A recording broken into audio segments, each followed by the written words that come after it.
Overcome your reluctance, build your confidence, subscribe the channel and press the bell icon so that you can never miss an update. Number of elements in A intersection B intersection C करने का बिल्कुल वही तरीका है। A intersection B intersection C, तीनों sets का intersection, वो कौन सा रीजन है वो हमें पहले तलाशना है। उस रीजन में कौन सा अल्फाबेट लिखा हुआ है उसे हमें देख लेना है। तो वो एक ही रीजन आता है, ये बीच वाला रीजन नंबर 7, जिसे हम बार बार कहते थे, इस तरह का, जहां पे स्मॉल g लिखा हुआ है। ये जो एरिया है ये है A intersection B intersection C। इसके अंदर क्या लिखा हुआ है? नंबर ऑफ एलिमेंट, क्योंकि ना डॉट लगा के लिखा हुआ है ना सर्किल करके लिखा हुआ है, तो ये आएगा small g। Number of elements in A union B union C, इसका मतलब क्या हुआ? A B और C, अगर ये मेरे तीन सेट्स हैं तो A union B union C को हम दिखाएंगे इस तरह से। ये जो अंदर का एरिया है शेडेड रीजन, ये रिप्रेजेंट करता है A union B union C, यानी कि सब कुछ ले लेना है A B और C का। ये यूनिवर्सल सेट नहीं है, ये है A union B union C की, जो जो A B C की दुनिया में है वो लिख डालो। तो ये तो हो गया A union B union C का रिप्रेजेंटेशन हैच्ड एरिया से हमने दिखा दिया। इसके जो नंबर ऑफ एलिमेंट्स होंगे उसको हम ऐसे दिखाएंगे, n of A union B union C, A plus B plus C plus D plus E plus F plus G. H नहीं लिखेंगे बस, अगर इसके साथ एच जोड़ देंगे तो वो number of elements in the universal set हो जाएगा। A plus B plus C plus D plus E plus F plus G plus H, तो यह number of elements in the universal set हो जाएगा। अब तुम बोल सकते हो कि sir number of elements in the universal set तो इनफाइनाइट होता है, जरूरी नहीं है। मैंने जब वो न्यूज़पेपर वाला एग्जांपल तुम्हें बताया था पिछले क्लासेस में, तो मैंने बताया था कि एक सिटी है, उस सिटी की मान लो पॉपुलेशन है 5 लाख, तो कुछ तो लोग ऐसे होंगे ना जो न्यूज़पेपर ना पढ़ते हो, वो number of people small H से रिप्रेजेंट होंगे। ए बी सी का इंटरसेक्शन हमने निकाल लिया और इन तीनों सेट्स का यूनियन हमने निकाल दिया। अब कुछ चीजें एग्जाम में जो है ना वर्ड प्रॉब्लम में आती हैं, वो मैं अभी तुमको फील करा देता हूं, उसके बाद हम वर्ड प्रॉब्लम्स करेंगे। तो यहाँ पे एक नोट देख लेते हैं। वर्ड प्रॉब्लम्स में ये नोट बहुत इस्तेमाल होगा।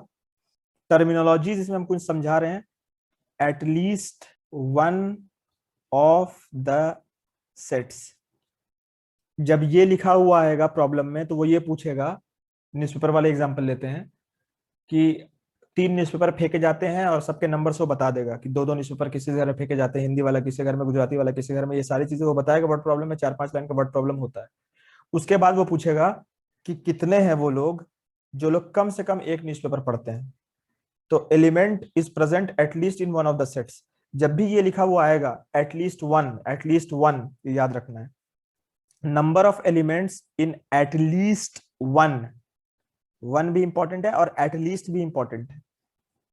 ये आता है बेटा N A union B union C, यानी कि number of elements present in union of all sets. At least one का मतलब क्या हुआ, इसे फील करो। कम से कम एक, यानी कि एक भी हो सकता है, 2 भी हो सकता है और 3 भी हो सकता है। अभी एक वेन डायग्राम से हम तुम्हें समझा देते हैं न्यूज़पेपर वाले से। छोटा सा वेन डायग्राम बना रहे हैं, ये नोट में रेफर होगा बार बार। हिंदी न्यूज़पेपर, इंग्लिश न्यूज़पेपर और एक गुजराती न्यूज़पेपर, और ये यूनिवर्सल सेट क्या होगा? Number of people living in the city. तो अगर वो ये कहता है कि find the number of people who read at least one newspaper, at least one of Hindi English और गुजराती न्यूज़पेपर, तो एटलीस्ट वन का मतलब होगा कि N of union of HENG, यानी कि जितने भी इसके अंदर तुमने लिखा होगा ना इन सर्किल्स के अंदर, सबको जोड़ देना है बस। यहाँ पे स्मॉल ए था, बी था, सी, डी, ई, एफ, जी और एच। तो यहाँ पे A plus B plus C plus D plus E plus F plus G, ये सारे के सारे को तुम अगर जोड़ दोगे तो एटलीस्ट वन, ज्यादा से ज्यादा कितना भी हो सकता है, लेकिन बोल रहा है कम से कम एक हो। तो भैया कम से कम एक का मतलब है कि एक भी हो सकता है, 2 भी हो सकता है, 3 भी हो सकता है। एक न्यूज़पेपर पढ़ता हो, दोनों न्यूज़पेपर पढ़ता हो, तीनों न्यूज़पेपर पढ़ता हो। ये भी तो हो सकता है। तो इन सबको जोड़ दोगे तो आंसर निकल जाएगा। कई बार कंफ्यूजन होता है इसीलिए मैंने ये लिखवा दिया, हालांकि इसे सोचोगे तो ये बहुत बड़ी चीज नहीं है। Second point, exactly one of the sets. Number बताने हैं, जाहिर सी बात है, नंबर बताना है, लेकिन number of people having only one newspaper, सिर्फ एक न्यूज़पेपर, या तो हिंदी हो या तो इंग्लिश हो या तो गुजराती हो, बट उनमें से दो भी ना हो, वो तीनों के तीनों भी ना हो। तो इसमें क्या आना चाहिए, ए प्लस बी प्लस सी ही आना चाहिए। ए कौन से रीजन को दिखा रहा है, सिर्फ हिंदी न्यूज़पेपर पढ़ने वाले कितने लोग हैं। बी कौन से रीजन को दिखा रहा है, सिर्फ इंग्लिश न्यूज़पेपर पढ़ने वाले कितने लोग हैं। सी कौन से रीजन को दिखा रहा है, गुजराती न्यूज़पेपर पढ़ने वाले कितने लोग हैं, जो सिर्फ गुजराती न्यूज़पेपर पढ़ते हैं। तो अब ये तीन तरह के लोग हैं जो तीन अलग अलग लैंग्वेज का न्यूज़पेपर पढ़ते हैं, लेकिन वो सिर्फ एक ही लैंग्वेज के लिए वफादार हैं। तो वो सिर्फ ए प्लस बी प्लस सी को अगर तुम ऐड कर दोगे तो वो exactly one of the sets में होना चाहिए। इसको तुम एक और तरीके से दिखा सकते हो, मैंने बताया हुआ है पिछली क्लासेस में, symmetric difference N of A delta B delta C. A delta B delta C का मतलब क्या होता है, जब भी मैं तीन सर्किल्स बना रहा हूं तो सिर्फ ये वाला एरिया एक ऐसा बचा, और ये वाला एरिया ऐसा बचा, और ये वाला एरिया ऐसा बचा। ये सिर्फ तीन एरियाज ऐसे हैं जिनके बारे में मैं ये कह सकता हूं कि इनमें वो लोग, वो एलिमेंट्स रहते हैं जो सिर्फ एक के वफादार हैं, एग्जैक्टली वन के वफादार। तो ये डायग्राम में जो शेडेड रीजन है वही रीजन रिप्रेजेंट करता है तीन सेट्स के केस में ए डेल्टा बी डेल्टा सी को।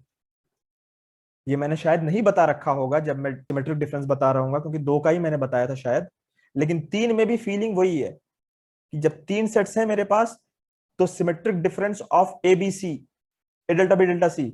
इसका मतलब क्या होगा कि सिर्फ ए में हो, सिर्फ बी में हो और सिर्फ सी में हो। ये कॉमन एरिया जो दो दो का कॉमन एरिया था वो भी हटा दिया, जो तीनों का कॉमन एरिया था वो भी शेड नहीं किया।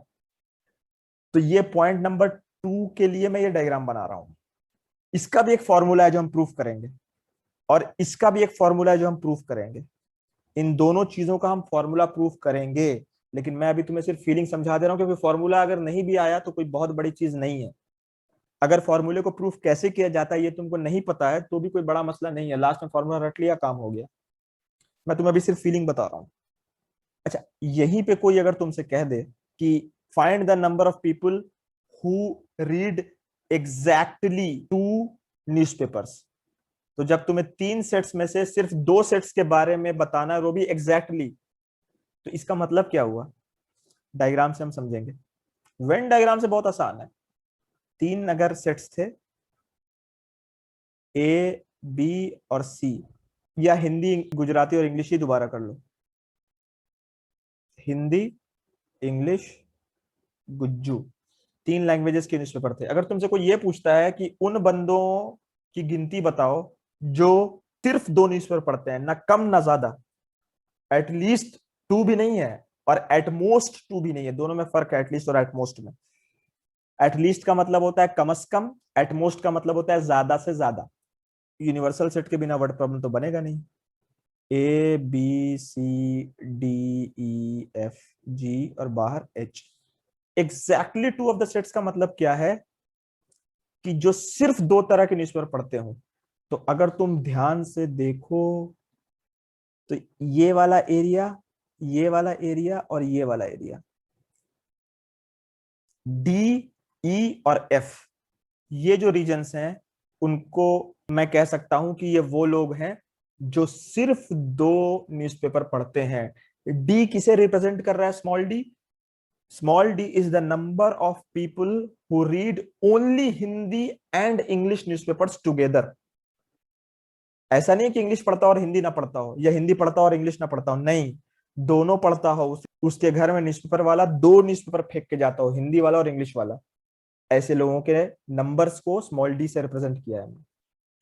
स्मॉल एफ क्या है, ऐसा घर है जिसमें न्यूज़पेपर फेंकने वाला हिंदी और गुजराती दोनों न्यूज़पेपर एक साथ फेंक रहा है। तो ऐसे कितने घर हैं या ऐसे कितने लोग हैं जो हिंदी और गुजराती दोनों लैंग्वेज के न्यूज़पेपर पढ़ते हैं, इंग्लिश के नहीं पढ़ते हैं, वो है स्मॉल एफ। अब स्मॉल ई क्या है, वो लोग जो इंग्लिश और गुजराती दोनों न्यूज़पेपर एक साथ पढ़ते हैं, एक साथ का मतलब उनके घर में दोनों न्यूज़पेपर फेंका जाता है, तो एग्जैक्टली 2 का मतलब ये हो गया।